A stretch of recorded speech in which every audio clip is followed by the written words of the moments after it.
I woke up in a chilling fright. In my cold sweat, I look around for whatever it was that was tormenting me in my nightmare. Let me further explain. I was walking through my old high school, as I normally would, but knew that I had graduated a year before. I'm guessing it was my third period, because I walked into my old third period classroom. As I entered the classroom, everyone gazed at me. They had their eyes fixed upon me, as if I were some monster or freak. I brushed it off as paranoia, as any other high school teen, and sat in my spot. Everyone, including the people I would usually talk to, ignored me. Even as I walked up to the teacher, she ignored me as well. Was I lucid dreaming? I thought. Just as I realized it, I blinked, and suddenly in a dark room. I want to say black, but the walls were a sickening shade of red that resembled black. The walls depicted markings of stains from unknown sources that I would not rather have investigated. In the room lied a table. This table had 2 folders on it that were visibly empty, but as I got closer, they each contained a sheet of paper that I dared not open. Choose. A loud, dark voice spoke in a demanding tone, and the table had the word written above the 2 folders that sat parallel. The writing simply said fate. Choose. The voice yelled once more, this time in a more angered tone of voice. One folder was titled Life, and the other titled Death. Thinking for a second, rationally and very much obviously, I'd chosen Life. After all, who would choose anything that was titled Death? I opened the folder, and what contained sent my mind to an unrecognizable terror that I had never felt before. Inside contained a picture of the most foulest and most disturbing-looking creature, more terrifying than I could ever imagine. Its skin, a dark shade of blue mixed with a patch of dark black, with 2 red eyes that were the same color as the walls around me.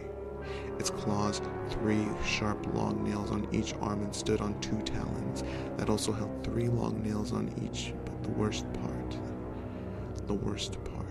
was its disturbing grin that resembled a contorted smile, with its large, razor-sharp teeth overlapping its bottom lip.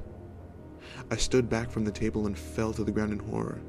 You've chosen your fate, the voice said, but I protested and yelled, no! What is this thing? What the fuck? I want some fucking answers! And as I looked up, I saw the beast, depicted on the photo in person.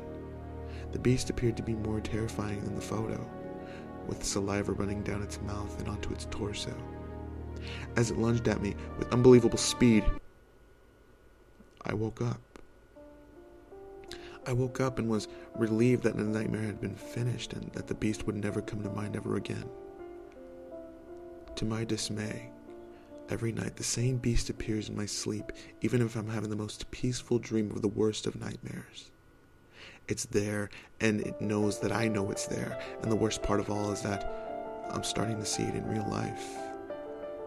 In the corner of my eye, in the back of any room I'm in, it watches me, and as I watch it, it's waiting for me. Now as I type this, I've decided that I must end it all. I've gotten a folder from my desk and wrote the other option I was given onto it. Death. I photocopied a picture of my pistol and placed the photo inside. The beast watched as the voice spoke. Choose. And so I did. You've chosen your fate. The voice spoke once more as I pulled the trigger and finally escaped my living nightmare. I woke up in a chilling fright. In my cold sweat, I look around for whatever it was that was tormenting me in my nightmare. Let me further explain. I was walking through my old high school as I normally would, but I knew that I had graduated a year